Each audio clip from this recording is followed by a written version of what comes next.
What's up, everyone, and welcome back to another Boost Your Biology podcast.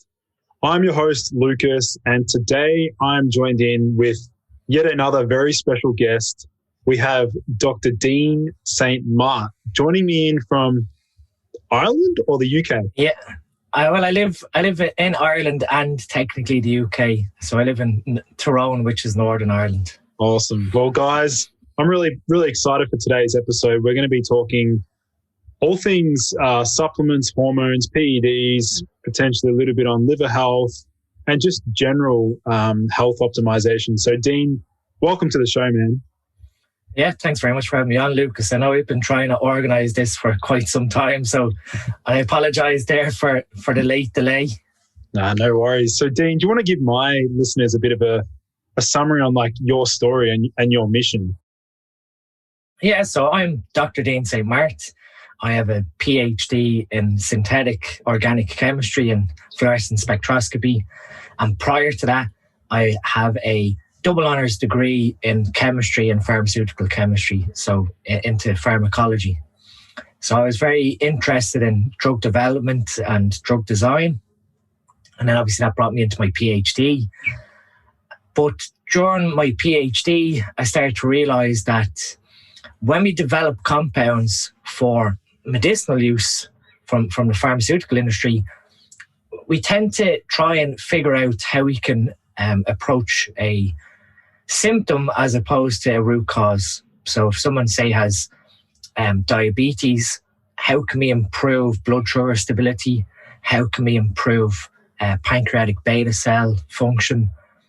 We never actually go back to what's the root cause of why they lost beta cell sensitivity, or why their pancreas cells have started to fail, or why they don't have insulin sensitivity or poor glucose management.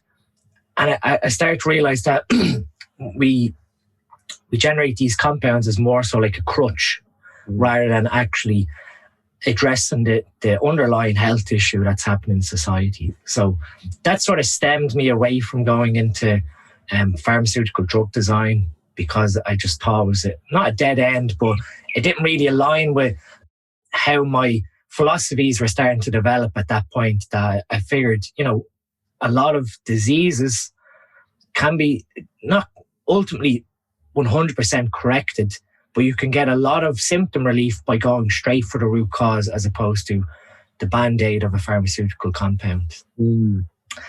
So, as probably people who may follow you and know who I am, I'm a bodybuilder, and originally I was a kickboxer. But through bodybuilding, and obviously my background in pharmacology and drug design, there's that whole area of PEDs, performance-enhancing drugs, and steroids. And I started to notice that, as this was early in my 20s, so I'm 33 at the moment. So in my early 20s, I started to realize that if you wanted information on this sort of stuff, it was all coming from internet forums, or you bought muscular development, and the information you were getting was probably a little biased. It wasn't 100% correct. And my issue there was you had guys giving out what we all call bro science, where there's no actual application of the principles of pharmacology. So for anyone who studied pharmacology, you then realize that, okay, we follow a series of 5 steps towards the pharmacokinetics of how a drug enters and leaves the body. So we have liberation, absorption, distribution, metabolism, and excretion.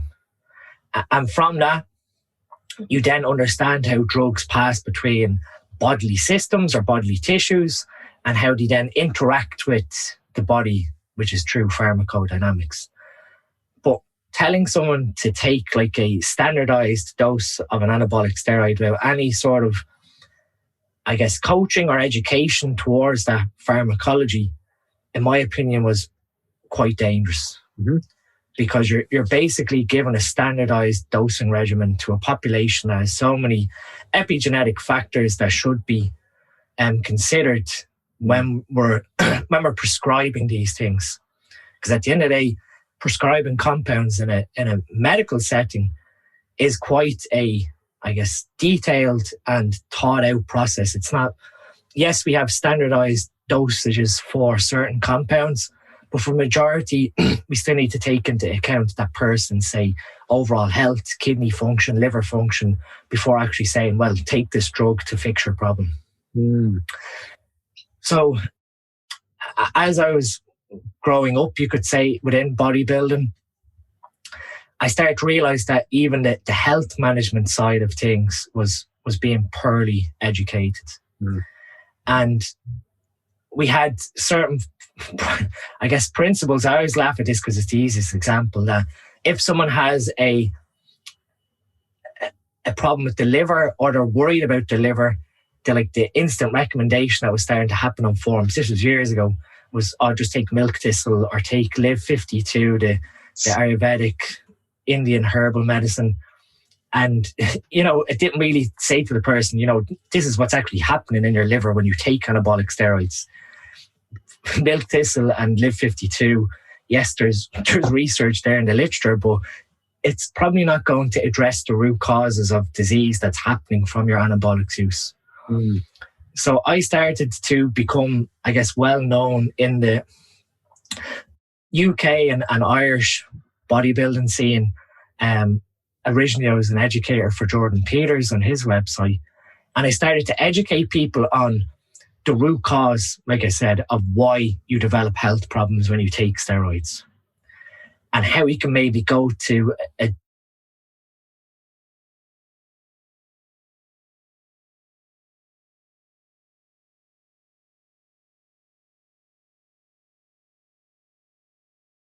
the ultimate goal here is longevity. For someone who's an amateur bodybuilder who's using steroids recreationally, they're not taking into account their health in 20 years or 30 years' time.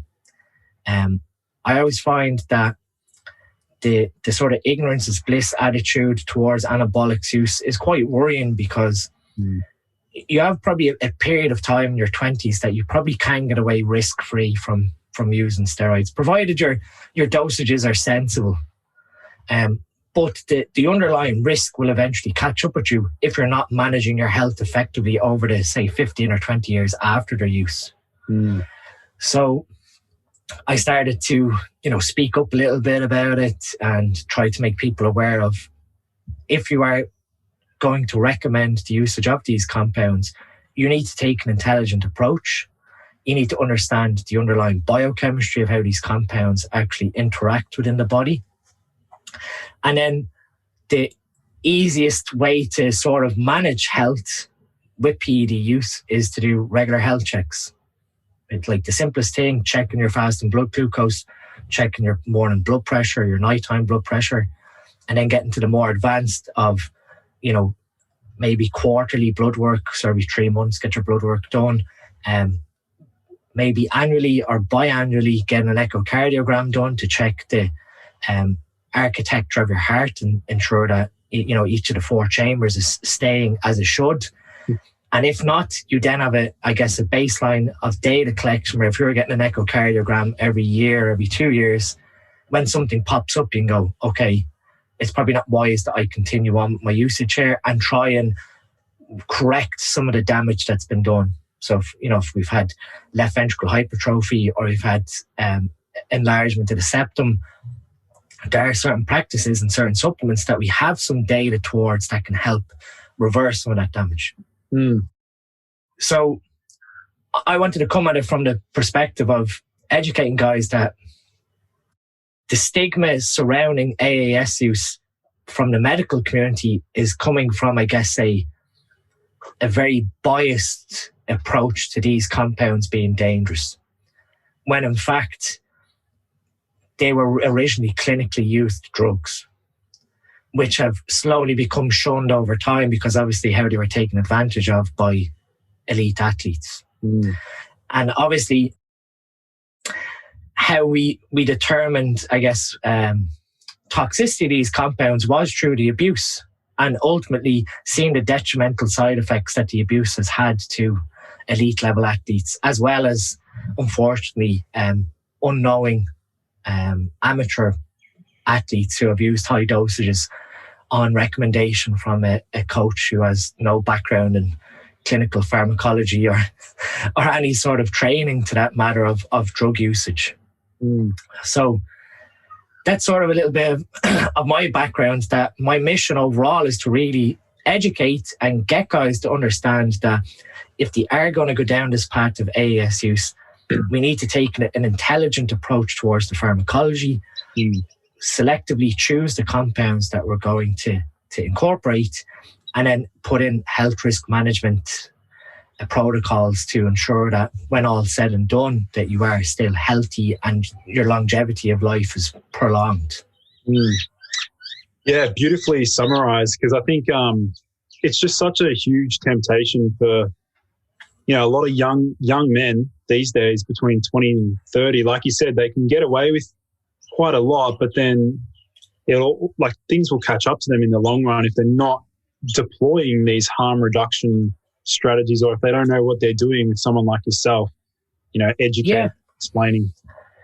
I mean, one of the fundamental things that's completely oversought with anabolics users or recreational users is the effect that nutrition has on their long-term health. And I always sort of try and explain it that way, that when you use super physiological levels of androgens, you're pushing your body to a point where there's upregulations of certain enzymes that can have detriment to your health.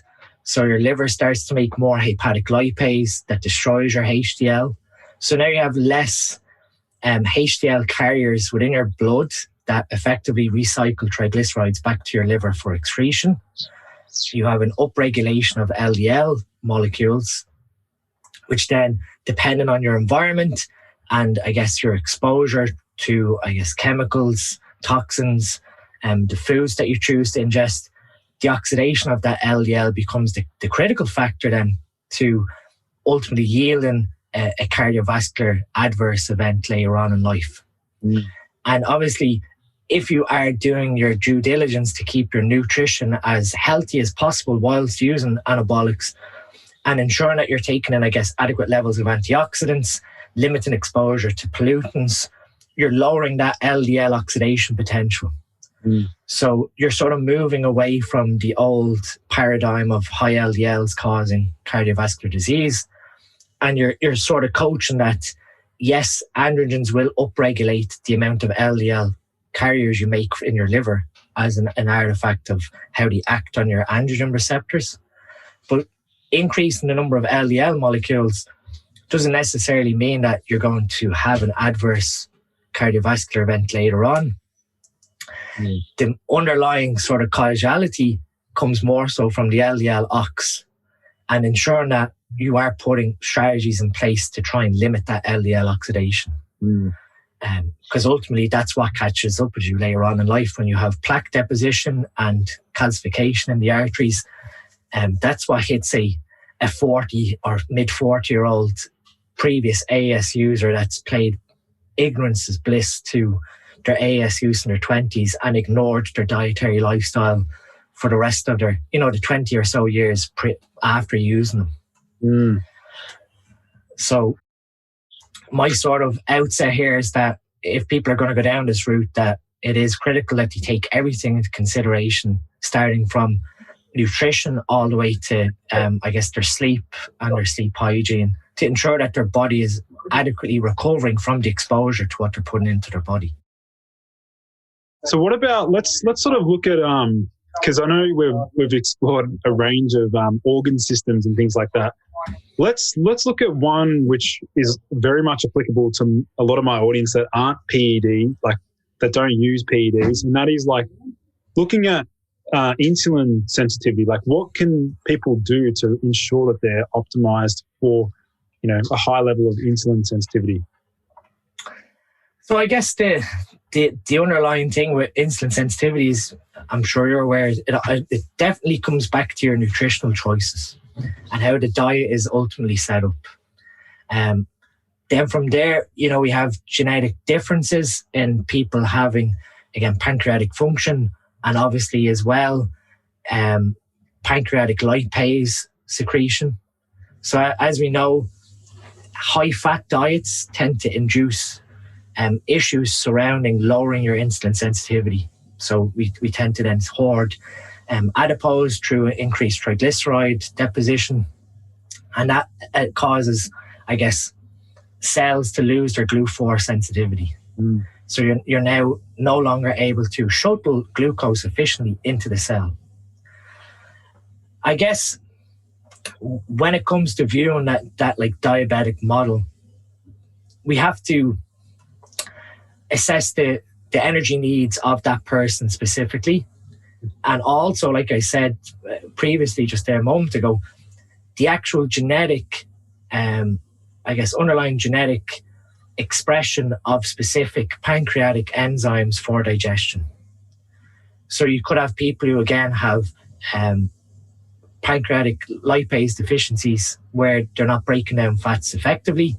So that person may not do as well with a high-fat diet or going the route of like a ketogenic diet. Even though we sort of see that a low-carb, moderate protein, moderate fat diet may improve your insulin sensitivity, if you have issues with lipase underlying genetically, you're going to be setting yourself up for probably increased fat deposition as opposed to energy utilization. On the other side, you could have someone who has a very, metabolically efficient system where they're producing optimal levels of insulin and are able to handle the digestion of carbohydrates correctly, but slowly over time, either through inactivity or, lack of training, anything that we're not actually causing muscular contractions, which helps to drive, glucose transport or glucose oxidation, that as well is going to have an effect towards loss of insulin sensitivity. So I guess it's a very complex way of looking at things. And then, obviously, supplementation wise, then we can sort of break it down into insulin mimetics, so compounds that correspond to the function of insulin but is not insulin in the body. And we have compounds like berberine, metformin that change how our body oxidizes glucose on a hepatic level within the liver. And then we have insulin sensitizing agents, more so like the likes of minerals like chromium, where people could be chromium deficient and their cells just aren't capable of taking that glucose load on board. And then I guess the fourth one, and this is far out there, but it's sort of, people need to understand that we have AGLEs, where your body's being exposed to glycated molecules in your environment, and that can have an impact on your insulin sensitivity. So these advanced glycation end products, AGLEs, can then have an impact on how your body stores these glycosylated molecules. And if we're tracking it through blood glucose, that's what we're looking at through HbA1c in blood work. The hemoglobin A1c is a marker of that glycosylation. And for anyone that wants to understand that in a more simple fashion, when your body sort of reaches a threshold for glucose within the blood, it has two choices. It either shunts it into adipose, so the carbohydrates. Very, very difficult process through de novo lipogenesis, where your body converts the carbohydrate to a triglyceride, but it can happen when we start to hit like a period of what we called overspilling. Or what ends up generally happening is your body goes, right, here's a lot of heme red blood cells. I'm just going to stick glucose onto these red blood cells in the event that if there is a hypoglycemic event and your body needs to release glucagon, which releases blood glucose into your bloodstream, you have all these glycosylated red blood cells available for glucagon to go, right, I'm taking all you guys into the blood now to save this person. So the HbA1c is what we're looking at there, that glycosylation of the red blood cells. And when we start to see that trend up, you start to get an appreciation that we either have loss of insulin sensitivity or loss of insulin function. You're not making enough insulin. And that's obviously then you can root cause that back further with fasting insulin checks through blood through blood work, or doing a blood glucose challenge, where you have someone fast and you administer, say, 90 grams of glucose, and you track their blood glucose then every 2 hours to see how the trend happens. Did you ever personally get into tracking your glucose at all, like with the CGM? Did you ever? I've never used it. I've never done a CGM, but I know from my own epigenetics, from delving into my 23andMe data, type 2 diabetes has a tendency to run on my dad's side, and that actually came back to a lipase deficiency. Wow. So for me, I learned that the hard way experimenting. So I've tried ketogenic diet and like when I was younger, in my 20s. And all I noticed was, yes, I got some energy out of it, but I just got fatter. And I was starting to figure in my head, like, this doesn't make sense from a calories in versus calories out perspective. I should be, still able to perform as athletically as I was on my other calories with carbohydrates included. But I just noticed that there was a slight increase in visceral fat deposition around the abdomen and lower back fat. And obviously I didn't have an answer at the time as to why. But when I started delving into the epigenetics, I started to see the lipase deficiency. Wow. So I even know now when I eat high fat foods or high fatty meals, they cause complete digestive stress. So for me, most of my meals don't tend to go above 10 grams of fat. Wow. Geez, that's super low, isn't it? Yeah, and I mean, for my carbohydrates then, in the reverse, my carbohydrates go anywhere from like 500 to 600 grams per day. Jeez. So, you need to understand what, I guess, substrate your body can utilize. And that's not to say that you have this side of fat adaptation where you force the body into burning triglycerides. You can do that. But to me, that fat adaptation more so probably is better suited if you're in a calorie deficit where you're trying to force triglyceride usage as opposed to triglycerides coming in through the diet. So more so you become fat adapted when your body is on very, very low carbohydrates with high protein. You're forcing your body then to adapt to the utilization of stored adipose and the utilization then of those triglycerides.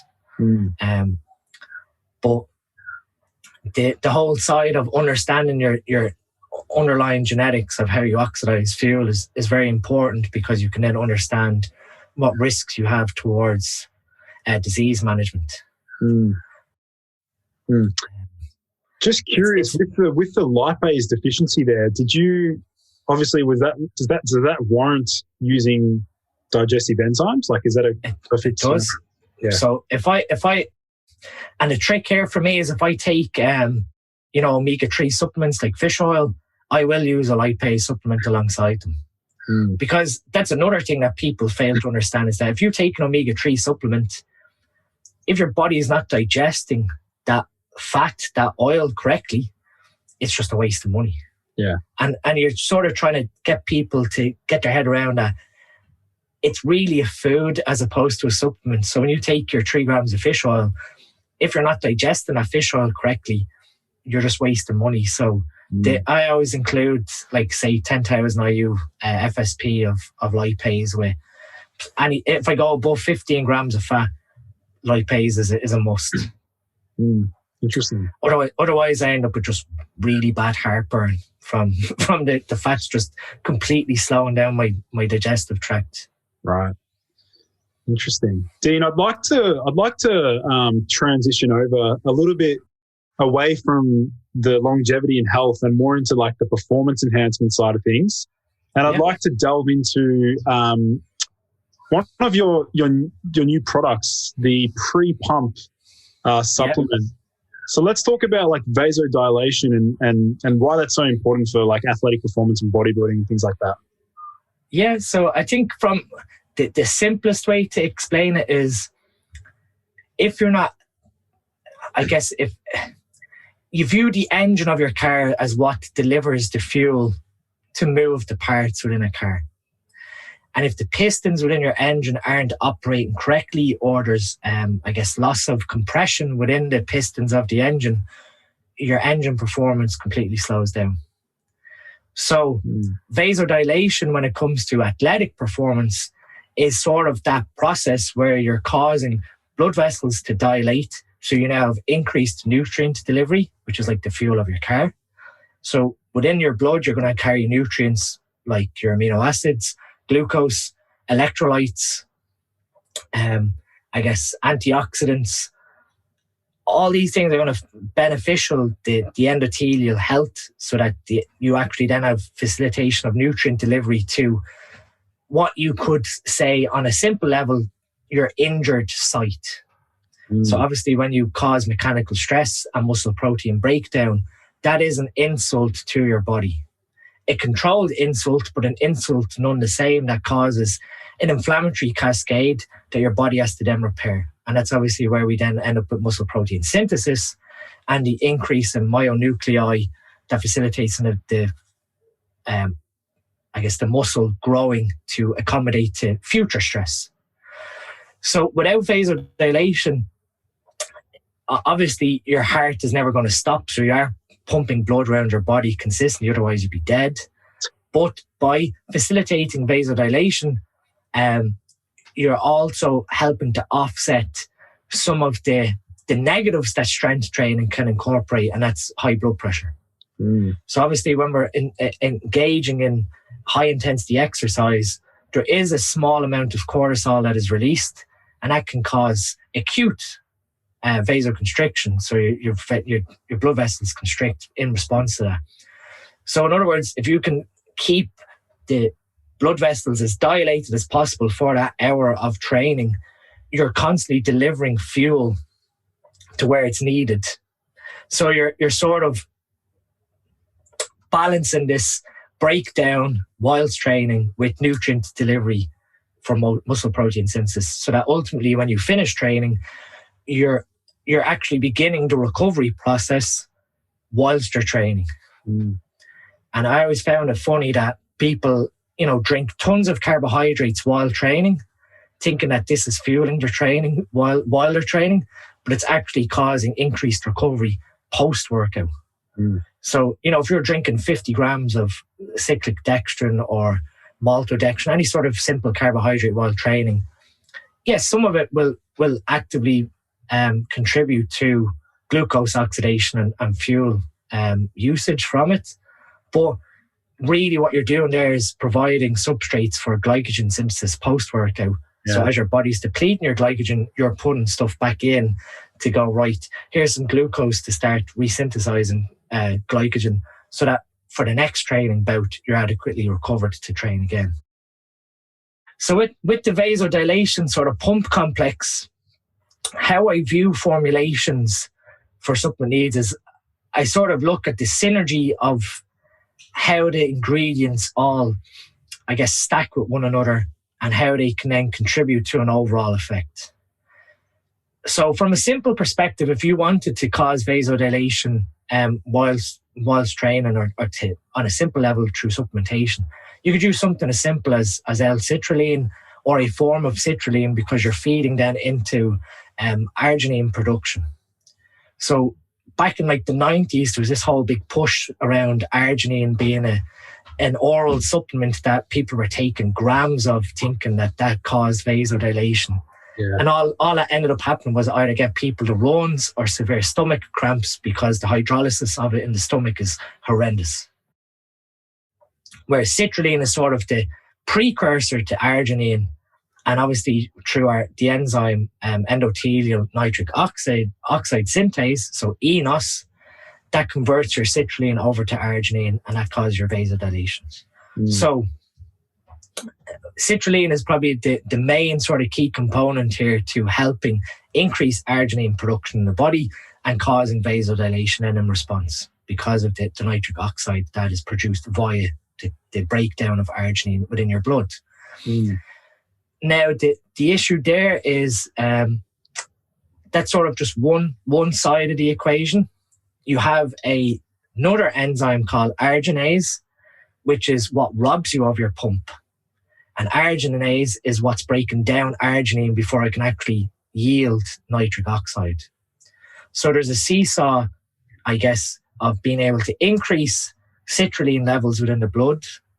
And obviously that causes the increase in arginine whilst combating this arginase production.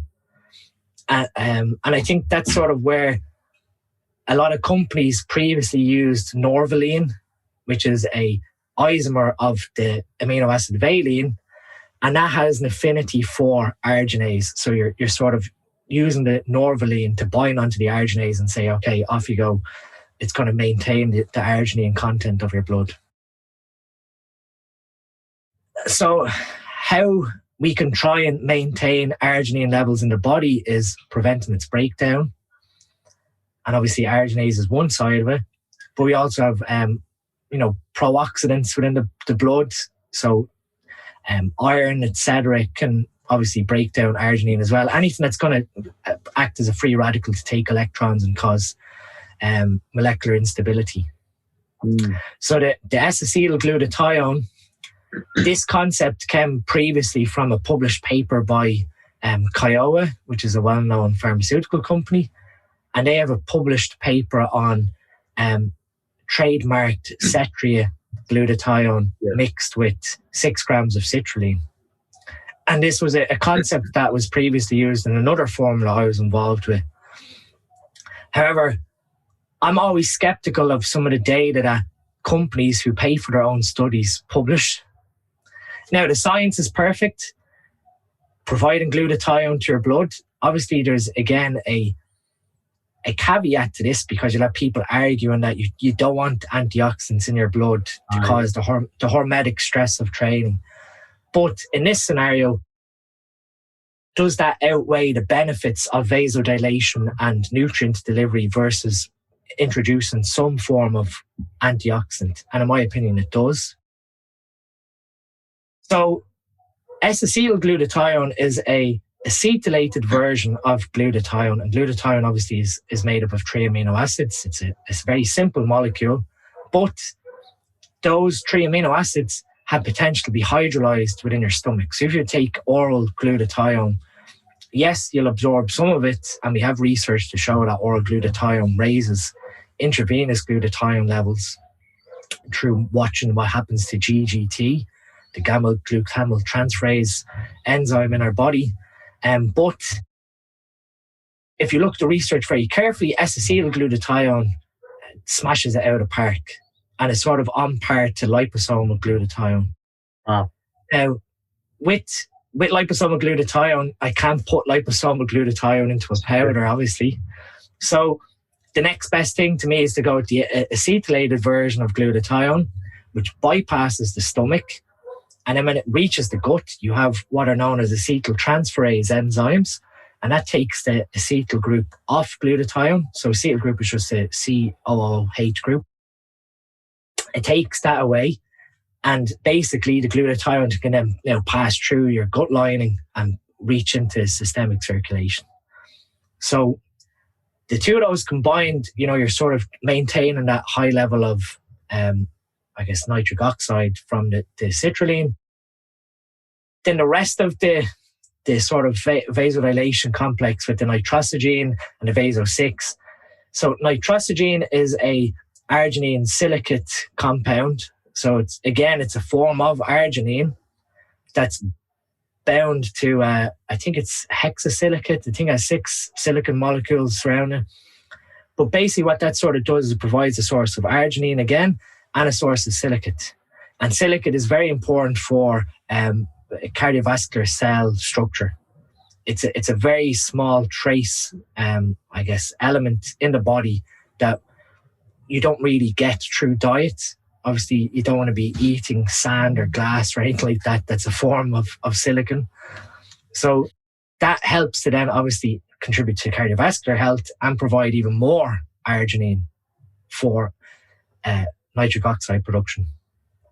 Then the vaso-6, I always laugh. There's always arguments about vaso-6 online with, formulators or guys that are interested in using compounds for formulation.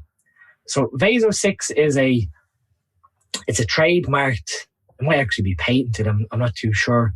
It's a green tea derived polyphenol epicogallate complex that, in other words, provides a very high source of antioxidants, ultimately. If anyone wants to Google the research on it, because I could talk about it for 15 or 20 minutes. It's very interesting. You have one side of people that say, again, similar to the glutathione, that it should have no place within a pre-workout because of its antioxidant effects. But again, in my mind, if we can lower that, oxidative stress to maintain our pump towards the hormetic stress that you're looking for from training, I think it outperforms that, again, similar to the glutathione. So that's sort of, again, similar to why the pomegranate is there, and the punagalligans completely helps with, the punagalligans are interesting because they contribute to endothelial health. And so the endothelial cells, which make the endothelium within the artery, they're a single cell sheath. And they also have,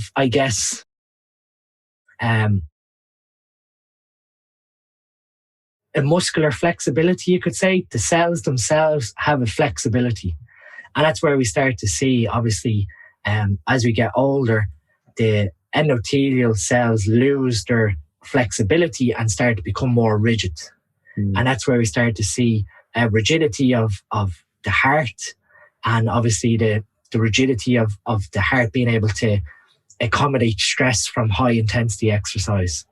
So maintaining endothelial health is vital as we age, in order to obviously, again, keep our blood pressure within a normal range because of the health of those cells. And then a mental pump, as you commented on Instagram, is an mentoflavone trademarked product. Now, mentoflavone is one of these compounds that, if you put it into PubMed, comes back with tons of research. Yeah. And for me, the main sort of side to a mento pump, funnily, was as a PDE inhibitor.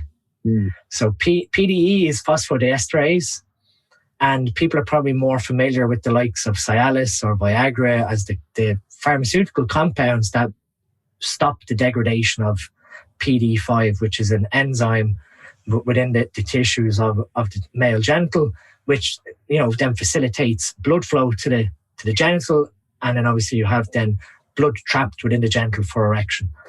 So PD5 to me is more so for genital sexual function, but PD overall throughout the whole body is, again, ensuring that you have vasodilation throughout the whole body. So within the whole sort of complex of vasodilation, the formula is pretty intense. I mean, post-workout, the pump that sort of lasts from pump plus is about 4 hours. Jeez. It's like when you train arms, for the first hour after training arms, it's very difficult to touch the back of your head. And then, maybe 2 or 3 hours later, you've still got veins quite swollen in your arms because your body's still pumping blood at that high efficiency rate that it was when you were training. I guess then, like, how we sort of complement that then is vasodilation, like I said at the start, delivers nutrients through that increased blood flow. And part of those nutrients is actually electrolytes. So without, adequate levels of electrolytes, you're not going to have efficient muscular contractions, and you're not going to have efficient delivery of glucose in and out of cells, because, again, that operates off a sodium-potassium pump. So you want to make sure that we have adequate levels of hydration. And people always get that concept misunderstood, that hydration isn't just how much water you drink, it's actually the balance of how you're hydrating your body with electrolytes. So just because you take in 2 liters of fluid doesn't necessarily mean that your body's utilizing 2 liters of fluid. The side of hydration comes from how your body is able to utilize the fluids that is come in combination with electrolytes to hydrate your cells, take that water inside the cells. So with the hydration complex, I wanted to put in betaine anhydrous, which is trimethylglycine, that technically could fall under like the final part of the formula towards methylation and dopamine support, because trimethylglycine is sort of feeding into folate recycling as well as SAMe. So it's not just involved in hydration. We know that aside to trimethylglycine is that it acts as an osmolyte, so it's able to force fluid into cells. But that's also, I guess, an artifact of how it causes folate and SAMe to recycle also within cells.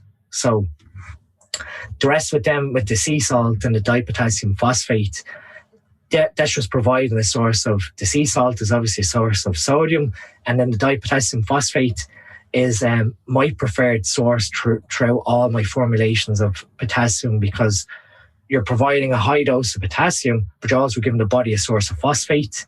And obviously phosphate is very critical because it's what provides the phosphate group so phosphorus provides the phosphate group for ATP, for adenosine triphosphate or adenosine diphosphate. So having adequate levels of phosphate within your blood is also going to, I guess, keep the formation of ATP going at a higher rate.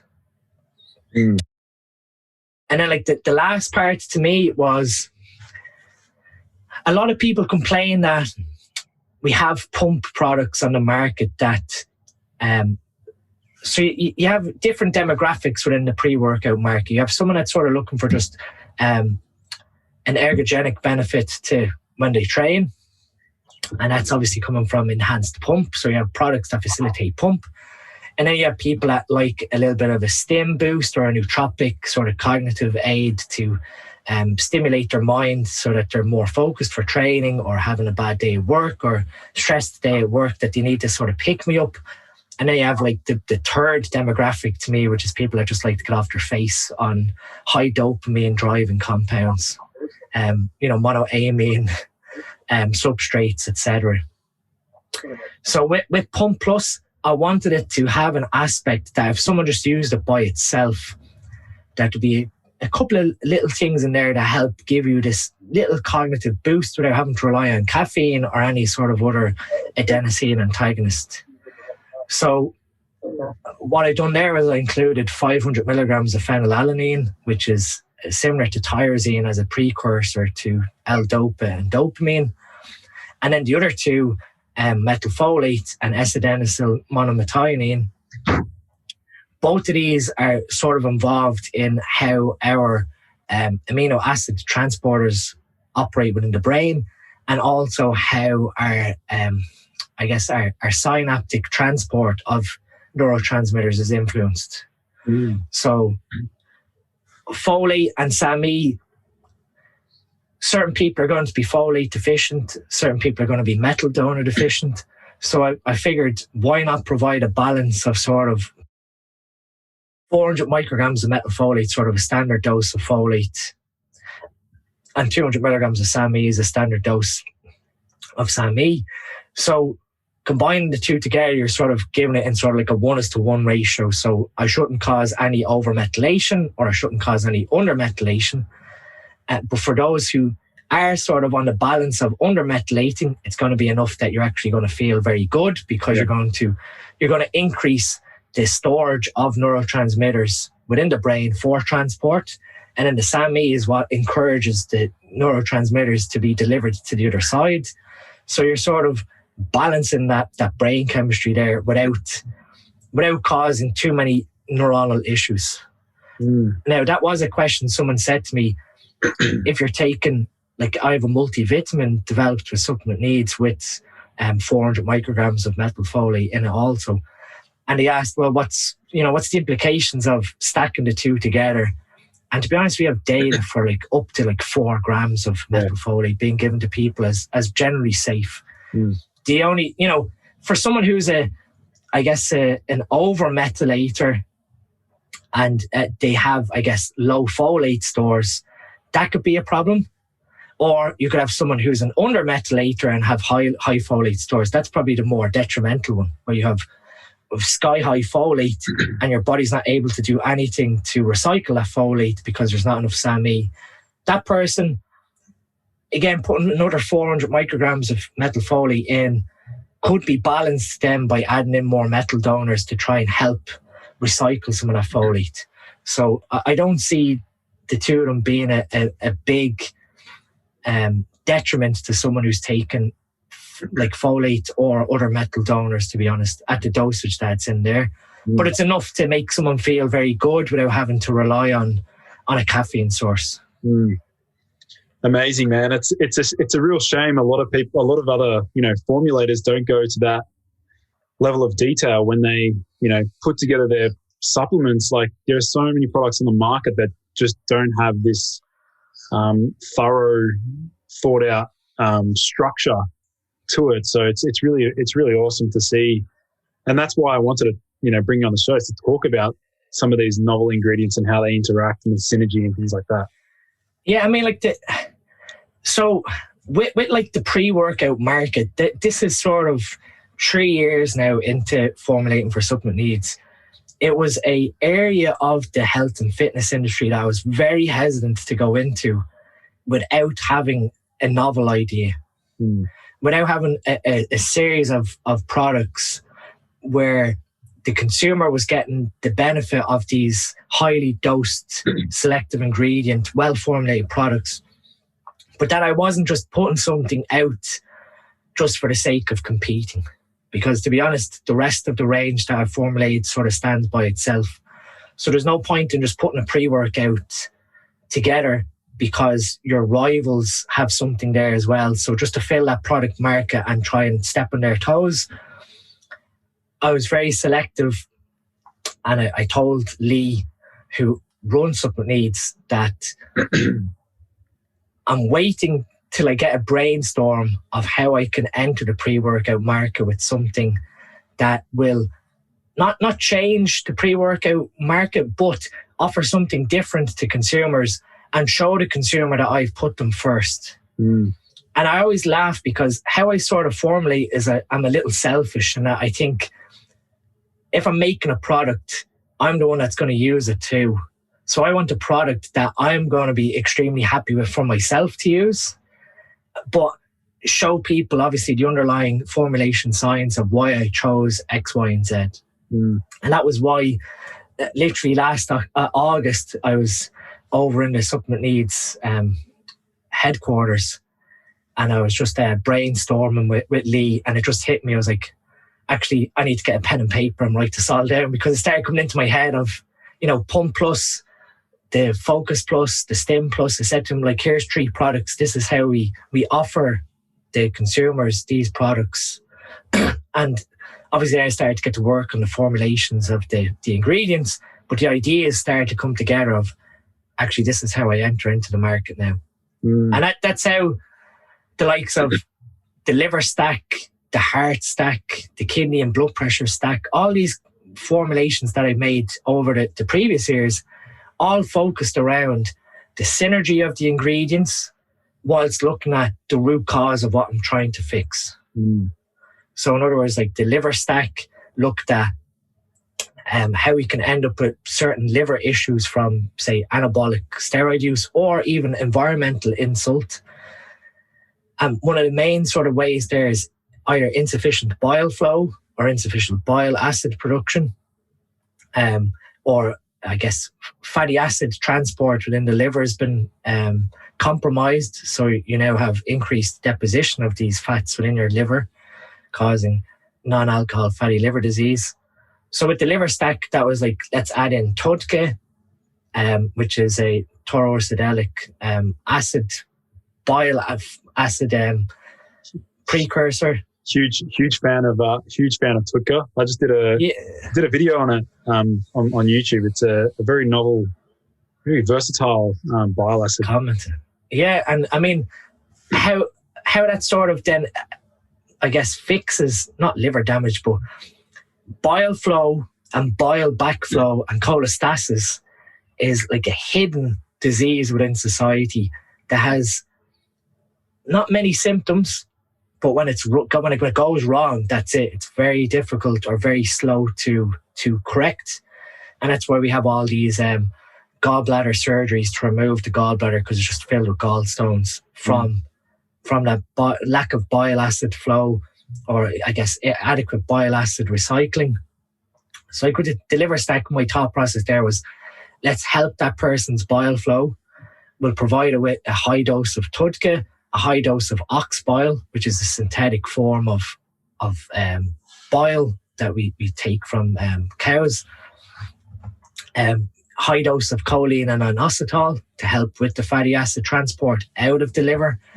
And then the other sort of side was estrogen metabolism, because obviously males and females with xenoestrogens, environmental exposure, I put in a high dose of diindol methane to help with phase 1 liver metabolism of estrogen compounds, and then a high dose of calcium D-glucarate, which then offsets phase 2, and obviously glucuronidation to excrete these estrogenic compounds via your urine.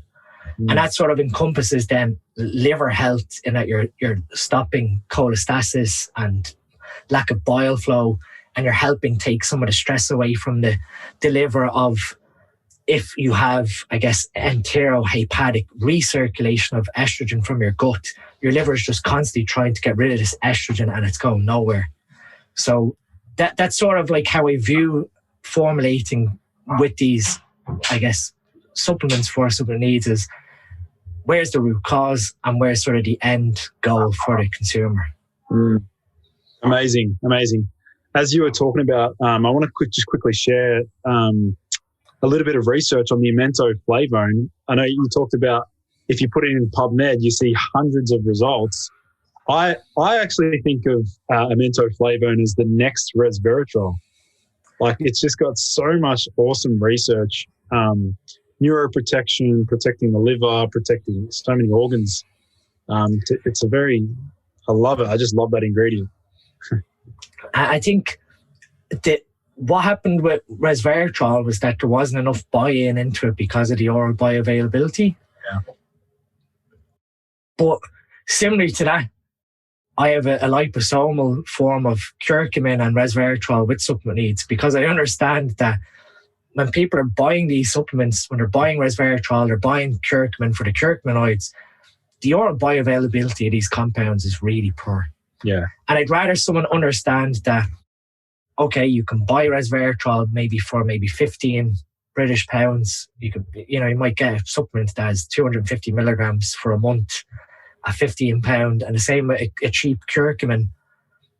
I'd rather someone understand that, say, the liposomal version, say £35 with the 2 of them in it, but you know that the oral bioavailability of what your body actually uptakes into your cells is pretty much close to like 95 to 99% because of the delivery mechanism of the supplements.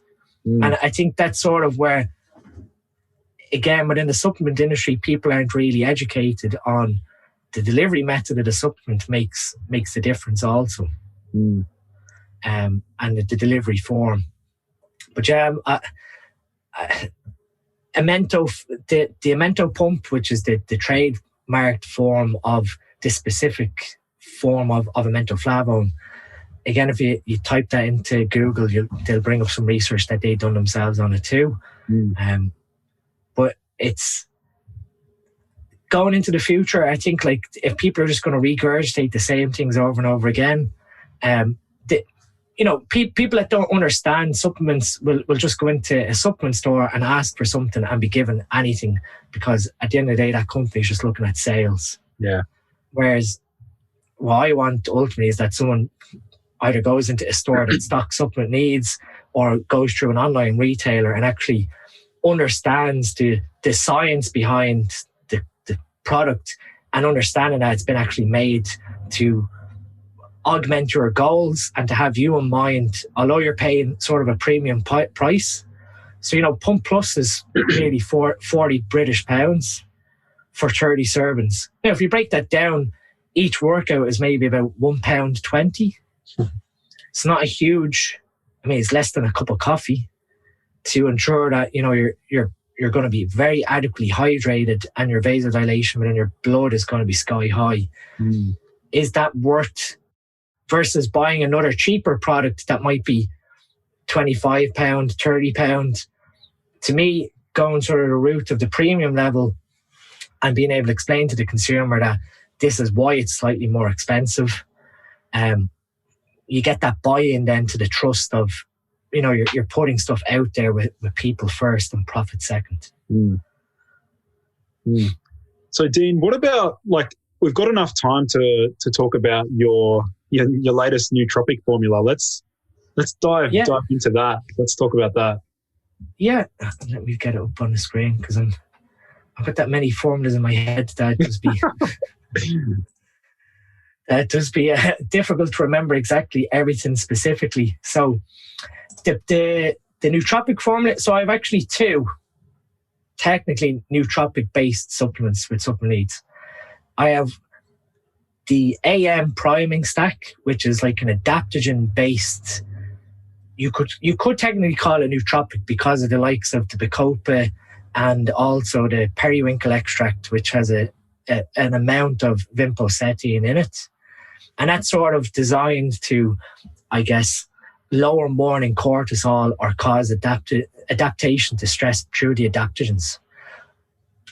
So with Focus Plus, that was like the second part to the pre-workout trifecta that I formulated. With Focus Plus, I wanted a product that anyone could use, to be honest. I didn't just want it to be a pre-workout that, technically a pre-workout ticks all the boxes of gives you increased focus, provides probably a little bit of caffeine, and then a couple of pump ingredients, like you might have a sprinkle of beta-alanine and citrulline within it. That's like your cheap formula, to be honest. What I wanted here was, because Pump Plus was so complex, I wanted another product that effectively ticked off the box of providing the energy and focus that should come from a pre-workout, but in a completely separate product. So on days where you just wanted your pump, you took Pump Plus, and when you wanted that little bit of cognitive boost, you added in Focus Plus. And then the third part of the formula is Stim Plus, which is all monoamine precursors to drive dopamine sky high and have someone highly stimulated off the back of the caffeine. But with Focus Plus, the sort of main complaint we get from people with pre-workouts is that a lot of companies either use caffeine dimaleate or caffeine anhydrous, which are two synthetic forms of caffeine.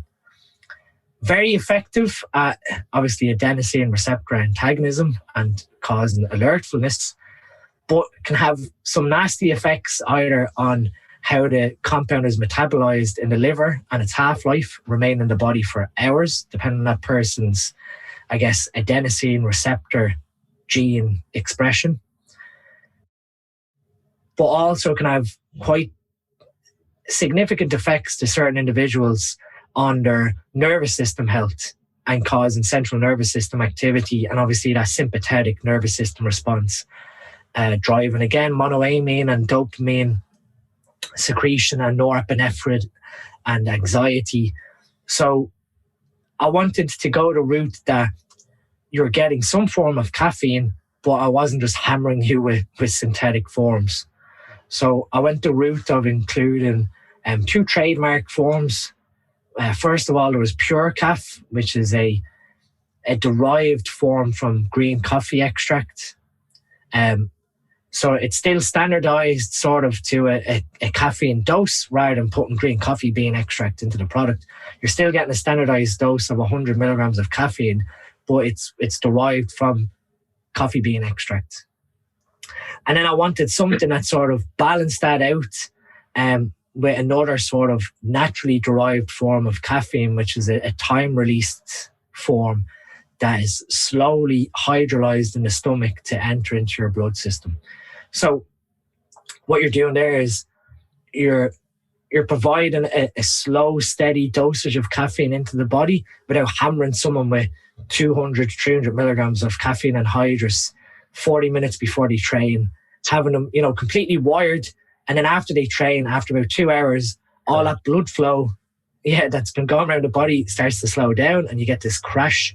And obviously with the crash, you have decreased appetite. And I'm sure plenty of people have had that where post-workout, especially after, say, an intense leg training, or something that's drived sympathetic nervous system activity sky high that you just don't want to eat. And that's not going to be beneficial to obviously your recovery. So with the two forms of caffeine, I wanted to make sure that that person wasn't going to, suffer the negative side effects of the nervous system stimulation, but get the cognitive stimulation aspects of the caffeine. So at 200 milligrams, most people should be able to handle it. You know, it's probably a medium-sized coffee, to be honest, which is fine. And then from that, it's sort of then broken down into, like I said, I sort of view these things as stacking and how the synergy of the ingredients goes. So for the cognitive aspect of when we're training, we're looking at really driving acetylcholine levels in the brain quite high. Again, acetylcholine plays into memories, but also plays into our understanding and our cognition in the present moment. So by providing a high level of choline donors, you're driving this acetylcholine production quite high, and you're sort of getting zoned in. And how I done that was through two forms of choline, basically through alpha GPC, so through the glycerol phospholipid choline, and then through citicholine, which is choline CDP, which is just like another longer chain version of choline. Between the two of them, you're getting, 1.1 grams of choline donors. Now, obviously, the alpha GPC is at 600 milligrams, and people have to understand that when you use alpha GPC, the standardized weight of it doesn't actively mean you're getting 600 milligrams of alpha GPC.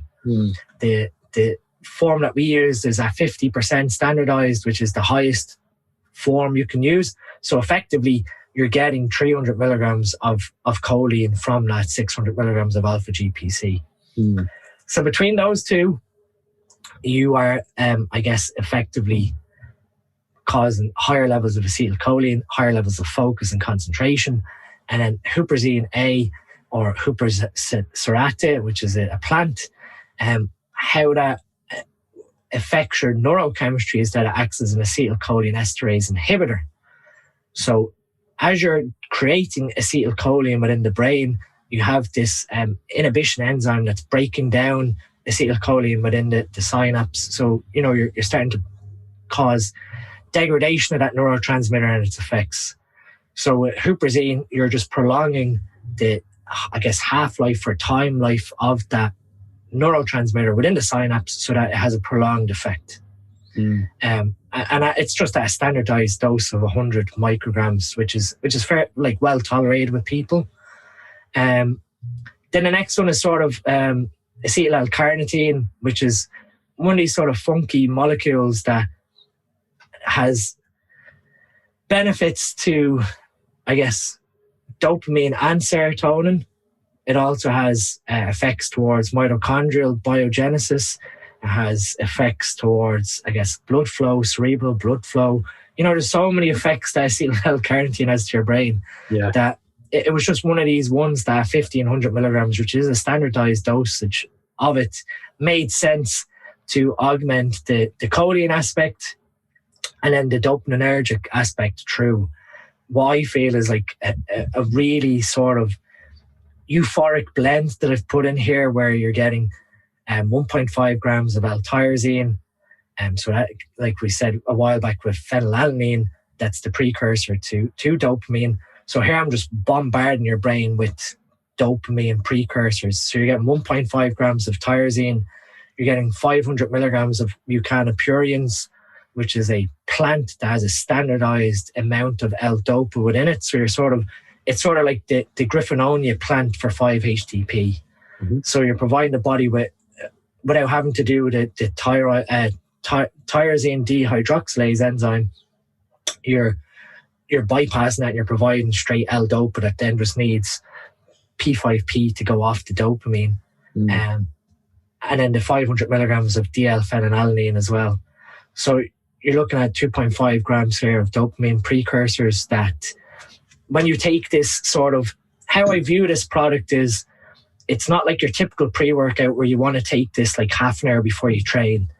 how this works most efficiently is you take about 90 minutes before you train, or even 2 hours, because at that point, everything is starting to accumulate. It's not like something that you drink in your car driving to the gym, because by the time you train, it's then starting to work. And you're going to be very, very motivated to go back and train. So the timing of this product is very important, that it's taken like a couple of hours before you train, because when this kicks in, the focus and the euphoria and the well-being aspect kicks in, that you want to go and train. And then to round that, like, dopaminergic sort of stack is P5P, which is pyridoxine 5-phosphate, or the phosphorylated form of vitamin B6.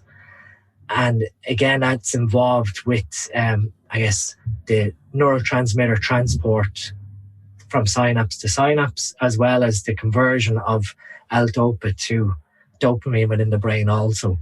So a small standardized dose of 20 milligrams is just going to help augment that. Just because you're providing the body with all these dopamine sources doesn't mean that you're going to create L-dopa or dopamine if you don't have the necessary cofactor presence, which is P5P. And then to round it off, I just sort of went this sort of funky way with trying to help with neurogenesis, help with, again, antioxidant, neuronal health within the brain through the use of lion's mane. And then Ginkgo Biloba is another sort of very interesting herb, because it has neurogenesis properties. It has sort of a nootropic-based effect within the brain. It also, like what we spoke at the start of the conversation before you recorded, it has effects on ADH and aldosterone in the body as well. So it has all these positive effects that between the two of them, it sort of just rounds out this sort of neurochemistry aspect of choline and dopamine with the sort of neuronal health of the lion's mane and ginkgo. And then ultimately, sort of, again, this is sort of where I come from with formulation science. Focus Plus is like the perfect addition then to the AM priming stack. So by taking the two of them in the morning, you're sort of providing this really high complex of adaptogens. So the AM priming stack, because off the top of my head, I'm not going to get it right. Like the AM priming stack has 800 milligrams of holy basil, 700 milligrams of Siberian ginseng, 600 milligrams of KSM 66 ashwagandha, 340 milligrams of rhodiola rosea, 300 milligrams of bacopa monnieri, and 200 milligrams of periwinkle. Like, between those 6 ingredients stacked with focus, you take those two in the morning and you can't be nothing but productive, because you have this perfect environment where nothing's going to stress you out. The holy basil has you completely mellowed out. The periwinkle's driving all this cerebral blood flow. And then the Focus Plus is sort of hitting you with all this choline and dopamine and, I guess, neurogenesis properties of the lion's mane, that you have this sort of perfect setup between the two for morning time study. And I guess we had an intense workload if you were an online coach or you were sort of developing content for your own website or something like that. It's between the two of them, I wanted to figure out, all these products in my mind have to have some sort of stacking ability where one complements the other, rather than making a product and then making something very similar where the consumer is sort of confused.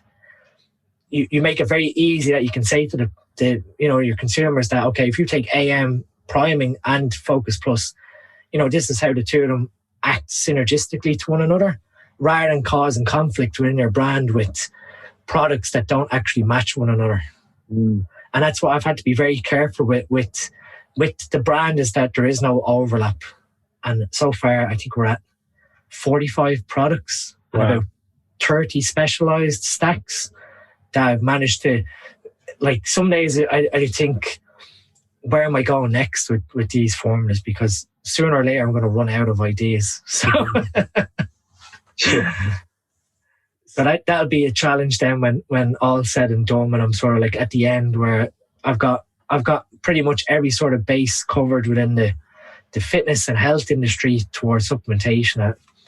I might need to find a new hobby. Yeah.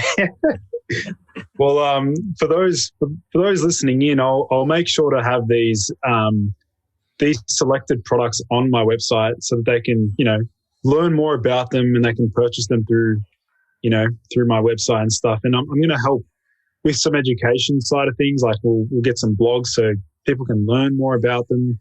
More about the ingredients. And I mean, that's sort of what I have here. We've got an education site coming with supplement needs where it's interesting because the regulatory bodies of Australia are probably even more strict than the UK. Yeah. But with product claims and actually discussing products, legally you can't do that. So legally I can't put on supplement needs how all the products work and how the ingredients work. There's just a legal aspect for the medicines and health regulatory authority. So how we've gotten around that is by creating a education website that is completely unlinked to the actual supplement company itself, but acts as a hub where I can actually put video content discussing all these products so that, again, the consumer can go on to supplement needs education and go to the product breakdowns where I've discussed in detail, like what we've done there, how all these products actually work. And then they can get educated on, okay, that's the product I want to buy, or, oh yeah, that makes sense. I actually like what's being said about that product. And it allows the consumer to get more familiar with the product rather than having to understand, similar to nutrition labels, the back of a supplement. Yeah. Because that, from what I said previously, you have not like an uneducated, I guess, supplement audience, but you have people that will walk into supplement stores and get sold anything just to, if a supplement store owner has made a mistake and has stocked a brand that is really bad, he's really going to be looking for someone to off-sell that stock quite easily without any sort of, I guess, moral conscience that the product is rubbish. Yeah. Awesome. Okay. Well, Dean, that pretty much wraps up, I guess, today's episode. I wanted to finish off with one final question, and that is, I'm just curious to know if there's any area of research you're really passionate about at the moment. Like, is there any particular area of research that you're really excited to look more into? Jesus, that's a really good question. I'm like one of these people that will look at something and then end up down the rabbit hole with like 50 tabs open and in my browser where I'm like, where did this start from? And God, I stay fairly clued up on, I guess, emerging research towards anabolic steroids. That's still always going to be sort of my passion. And I sort of dip in and out of different things. Like I look at novel compounds that are being developed. Really very diversified, to be honest. I don't really have any sort of area. Like if something piques my interest, I'll open up PubMed and put in a couple of search terms, and then I'll start reading down through like what free access I have, or I guess looking at addressing some of the health issues similar to what happens with anabolic steroid usage, getting down to like the key core root causes. That would have been, something I was very passionate about over the last couple of years, of really trying to understand in the literature the health mechanisms of why anabolic steroids cause problems. And I gave a pharmacology talk on the pharmacology of anabolic steroids and their health implications at Body Power in 2019. So Body Power is like the biggest UK fitness industry expo, and I gave a quite an in-depth, detailed discussion on how we designed anabolic steroids. But then at the end, I went into the health implications of them, and I started to make people understand, first and foremost, the effects that these compounds have on your body is ultimately driven by the androgen receptor. So you can sort of say all you want about anabolic steroids being bad, good, great, whatever, but it always comes back to the androgen receptor is the underlying root cause of all health issues for anabolic steroid users. And where that androgen receptor activation then leads to is what's more critically important. I've spent a lot of time looking into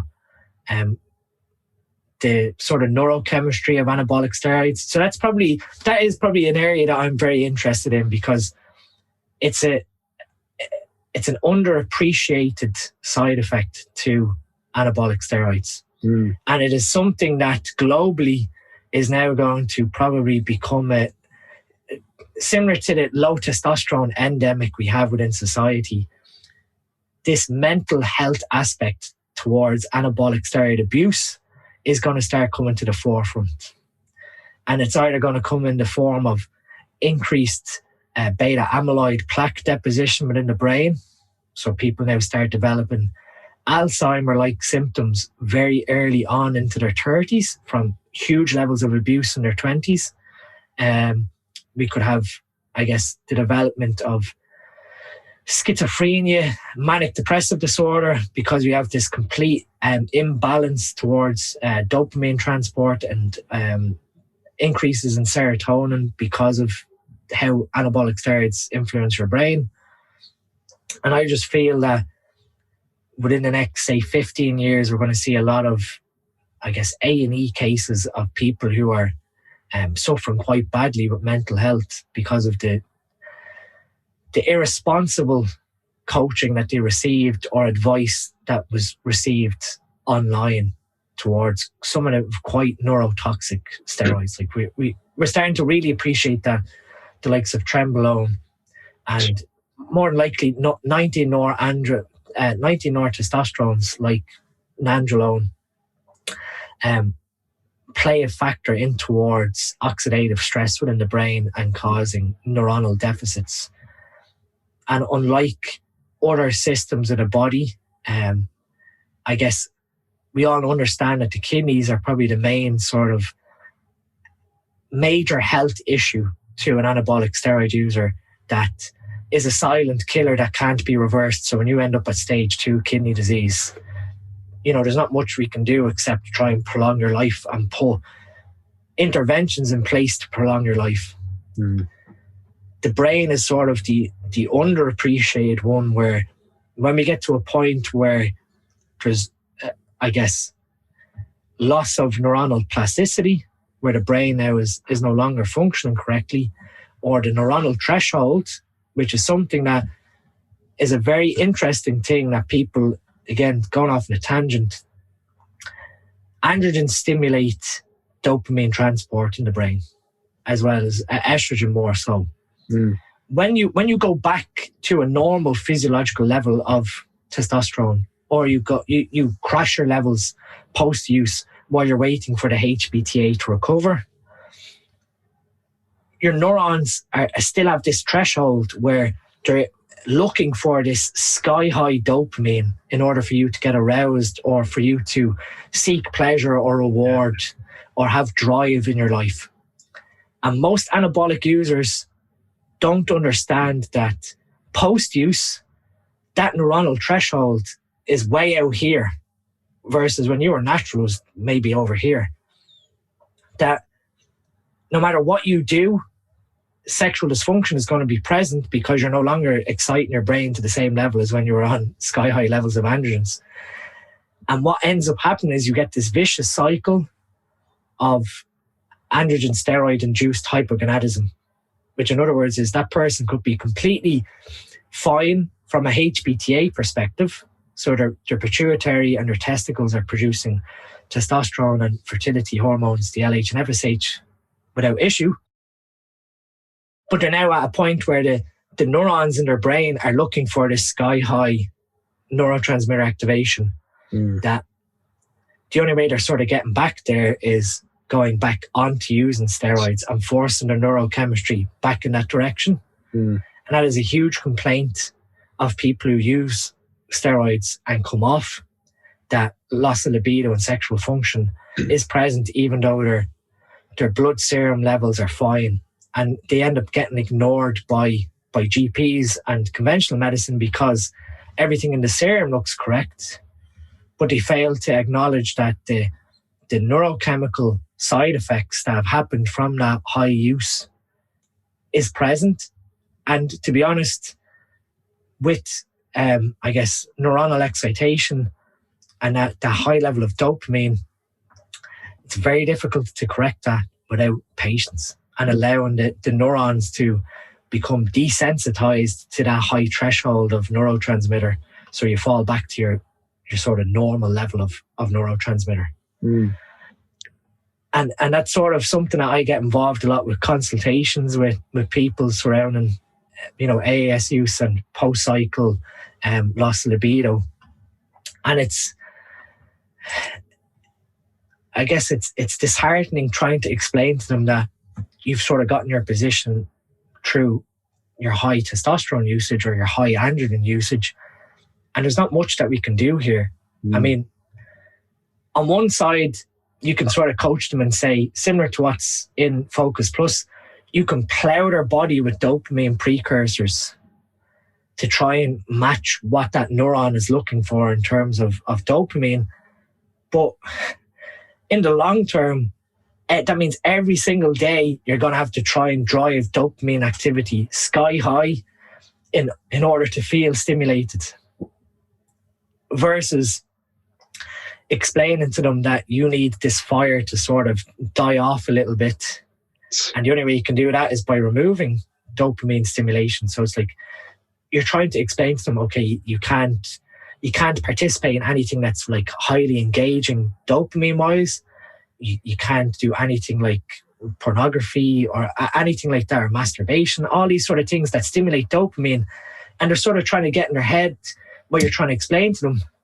And it's only then you start to appreciate how sensitive our neurochemistry is.